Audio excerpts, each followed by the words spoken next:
है और बाकी पुलिस आपको पकड़ लेती है। हमारी हम बिल्कुल भी युद्ध के लिए नहीं जा रहे हैं। हमें इन्होंने कॉन्ट्रैक्ट साइन कर दिया, इनकी लैंग्वेज में नहीं था। जब आप किसी देश में फंस जाते हैं और आपको पता चलता है कि आपके पास वैलिड वीजा नहीं है और वहाँ की पुलिस आपको पकड़ लेती है और कॉन्ट्रैक्ट साइन करा लेती है, तो उस स्थिति में आप क्या करेंगे खुद सोचिए। नमस्कार, मैं नीरज कुमार, स्वागत है आपका सरमाउंट चैनल पर। चैनल को सब्सक्राइब कीजिए और शेयर कीजिए। आज आपको बहुत ही महत्वपूर्ण बात बताने जा रहे हैं, ध्यान से सुन लीजिएगा, क्योंकि आप भी कभी फंस सकते हैं। तो आप सुन लीजिए, जो आप इन चीज़ों में ना पड़े चक्कर में, क्योंकि जो लालच होता है ना, वो हमें बहुत दूर तक ले जाता है और बहुत ही प्रॉब्लम क्रिएट कर देता है। सुनिए मैटर क्या है।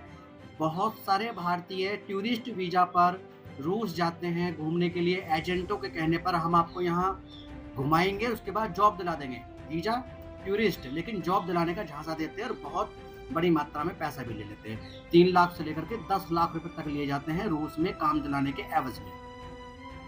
यही वाकया हाल ही में हुआ है, जब पंजाब और हरियाणा के बच्चे जब रूस जाते हैं फर्स्ट आपका जनवरी को, वहां फिर एजेंट के माध्यम से मिलते हैं और उन्हें जॉब दिलाने का झांसा दिया जाता है कि उन्हें 50,000 रुपए की यहाँ पर महीने की सैलरी की जॉब मिलने वाली है। जहाँ से फंस जाते हैं। क्या करें, बेरोजगारी है दुनिया में, बहुत ज्यादा बेरोजगारी है। हमारे देश में तो फिर भी चलो ठीक है, मंदी में नहीं है। दुनिया के कई देश मंदी में है। आजकल स्थिति खराब है इंटरनेशनल लेवल पर, क्योंकि अंतर्राष्ट्रीय स्थिति अच्छी नहीं चल रही है। तो ऐसी स्थिति में क्या होता है, 7 भारतीय जब उनको बाद में पता चलता है कि वो फंस चुके हैं, वो कैसे फंसते हैं, आप पहले तो ये वीडियो देखिएगा। नमस्कार, हम सब साथी रशिया घूमने के लिए आए थे नवे साल पर, और हमें यहाँ पर एक एजेंट मिला। उसने हमें यहाँ पर घुमाया फिराया रशिया में, और वो बाद में हमें बोला कि मैं आप सबको बेलारूस के लिए ले चलता हूँ, वहाँ पर आप सबको घुमा फिरा के लाता हूँ।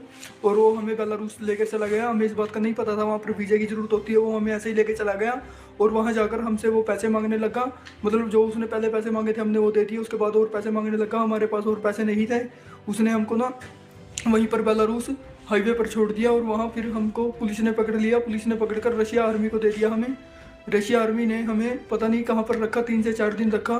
और हमारे आगे एक हमारी भाषा वाला बंदा आया, मतलब उससे फ़ोन पर बात करवाई और हमारे आगे शर्त रखी, या तो आप सबको 10 साल की जेल होगी, या फिर हमारे साथ एक कॉन्ट्रैक्ट साइन कर लो जिसमें आपको कुछ नहीं करना है। आपको मतलब हेल्पर की जॉब मिलेगी, खाना वगैरह बनाने में, या ड्राइवर वगैरह की कोई ऐसी जॉब मिलेगी। आप हमारे साथ कॉन्ट्रैक्ट साइन कर लो। तो हमने वो कॉन्ट्रैक्ट कर लिया। वो उनकी भाषा में था, हमें नहीं पता था उसमें क्या क्या लिखा है। और उसके बाद उन्होंने हमें ट्रेनिंग सेंटर पर डाल दिया। वहाँ हमें जाके पता चला भी हमारे साथ धोखा हुआ है। उन्होंने हमें आर्मी में भर्ती कर लिया है। वहाँ पर हमारे साथ ट्रेनिंग दी गई।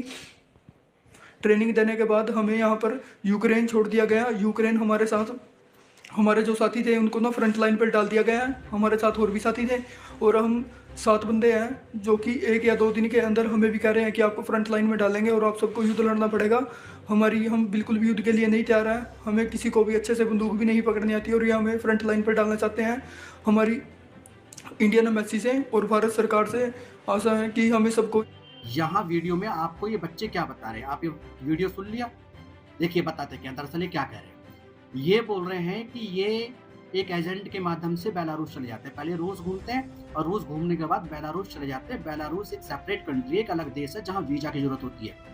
वो एजेंट इनसे पैसे की मांग करता है, और पैसे की मांग जब करता है, इनके पास पैसे ही नहीं थे, तो पैसे तो खत्म हो चुके थे, लेकिन फिर भी उन्होंने कुछ पैसे दिए। वो इन्हें बेलारूस ले गया, वहाँ इन्हें छोड़कर चला गया एजेंट। जब एजेंट छोड़कर चला गया तो बेलारूस की पुलिस ने उनको पकड़ लिया, क्योंकि इनके पास बेलारूस का वीजा नहीं था। ये तो रूस के वीजा पर गए थे, और एजेंट ने इसे कहाँ छोड़ा, बेलारूस छोड़ा। सब प्री प्लान था, ध्यान रखना, ये सब प्री प्लान था। बेलारूस छोड़ा, बेलारूस की पुलिस ने पकड़ लिया, वीजा नहीं है। रूस की जो फोर्स है, रूस की जो आर्मी है, उसको दे दिया। अब रूस की आर्मी ने उन 7 इंडियंस को पकड़ लिया। ये जितने भी ये 7 इंडियंस हैं, इनको पकड़ने के बाद इनको कहा भाई तुम्हें 10-10 साल की जेल होगी। अब ये घबरा गए, परेशान। या 10 साल हम तो नौकरी करने के लिए आए थे, 50,000 रुपए की महीने की तनख्वाह मिलती है हमें, और अब हमें 10 साल जेल में रहना पड़ेगा। इन्होंने कहा भाई कैसे भी हाथ जोड़ लो, हमें कैसे भी छोड़ दो, हम अपने घर जाना चाहते हैं। उन्होंने छोड़ेंगे नहीं, आपको नौकरी दिलवा देंगे हम। ऐसी नौकरी, आपको हेल्पर की नौकरी मिल जाएगी, आप ड्राइवर की नौकरी मिल जाएगी, ऐसी नौकरी देंगे और आपको 50,000 रुपये महीने मिलेंगे। ठीक है जी। इन्होंने कॉन्ट्रैक्ट साइन कर दिया। इनकी लैंग्वेज में नहीं था, वो था वहाँ की जो रशियन लैंग्वेज होती है, उसमें वो आपका पूरा पेपर था, डॉक्यूमेंट्स थे, उस पर इन्होंने साइन कर दिया। नहीं पता क्या लिखा हुआ था, उसमें लिखा हुआ था कि जॉब करेंगे आर्मी में यहाँ। अब ये यहाँ पर फंस जाते हैं। अब इनको बाद में पता चलता है कि जिन्होंने साइन किए हैं वो आर्मी से रिलेटेड था, इनको वर्दी पहना दी गई, इन्हें भेज दिया गया, कुछ दिन की ट्रेनिंग दी गई। अब ट्रेनिंग देने के बाद इनसे कहा जा रहा है कि आप फ्रंट लाइन पे आप लड़ेंगे। फ्रंट लाइन का मतलब सबसे अग्रिम पंक्ति में लड़ेंगे आप।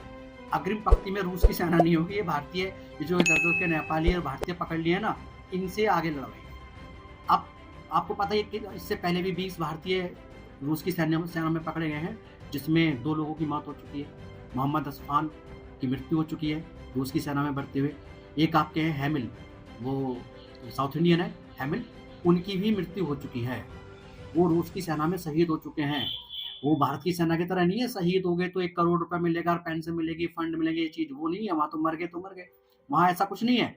तो ये सोचिए कि आप यदि किसी एजेंट के चक्कर में फंस जाते हैं, नौकरी के चक्कर में आप विदेश जाते हैं, तो आप कुछ गलत तो नहीं कर रहे हैं। जब आपको यही नहीं पता था कि बेलारूस जाने के लिए अलग से वीजा चाहिए, तो आप विदेश क्यों गए थे? जब आप रूस गए थे तो रूस का वीजा लेकर गए थे, बेलारूस आप बिना वीजा के चले गए। तो आपको उसी समय समझ जाना चाहिए था हमारे साथ धोखा हो रहा है, और उसी समय आपको वहां से हट जाना चाहिए। लेकिन कभी कभी ऐसा होता है ना, जब बुरा वक्त आता है तो दिमाग में चीजें नहीं आती, हम बस फंसते चले जाते हैं। कारण क्या होता है? लालच।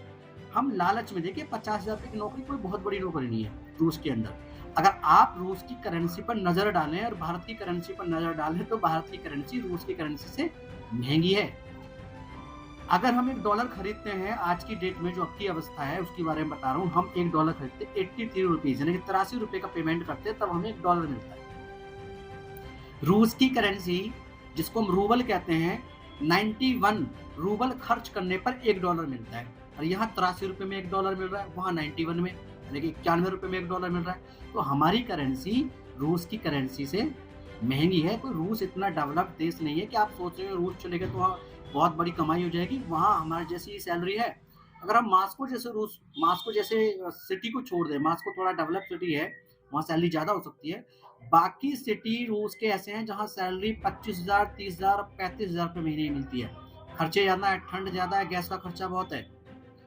तो आप कोई खुद सोचिए कि रूस जैसे देश में आपको जाने की जरूरत ही क्या थी? आप किसी यूरोपियन कंट्री में जाते हैं, आप किसी अमेरिका में जाते हैं, तो वहाँ डॉलर महंगा है, पाउंड महंगा है।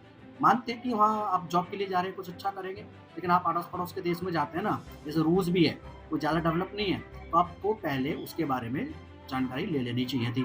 तो इस तरीके से भारतीय झांसे में फंस रहे हैं। आगे ध्यान रखना, आगे भी फंसने वाले हैं। अगर इस तरीके से आप टूरिस्ट वीजा पर किसी देश में नौकरी के झांसे से जाते हैं, तो आप बहुत गलत कर रहे हैं। तो आपको सबसे पहले बचना है, झांसों से बचना है। कभी कभी जान गंवा देता है इंसान। 2 भारतीय मर भी चुके हैं, आगे की घटना का पता नहीं कितने लोग अभी फंसे हुए हैं, क्या हो सकता है।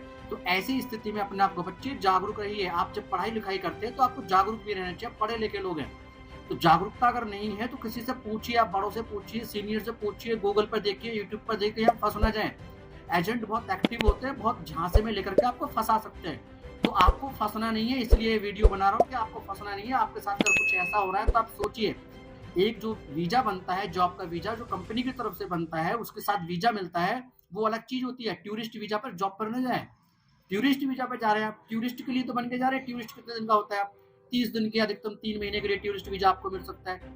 तो आपको जॉब कैसे मिलेगी? जॉब के आधार के लिए जॉब वीजा अलग से बनता है। अलग अलग देश के अलग अलग रूल्स होते हैं जॉब वीजा के, तो उसको थोड़ा सर्च करिए।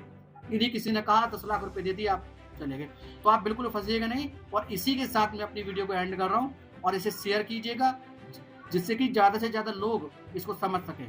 Thank you.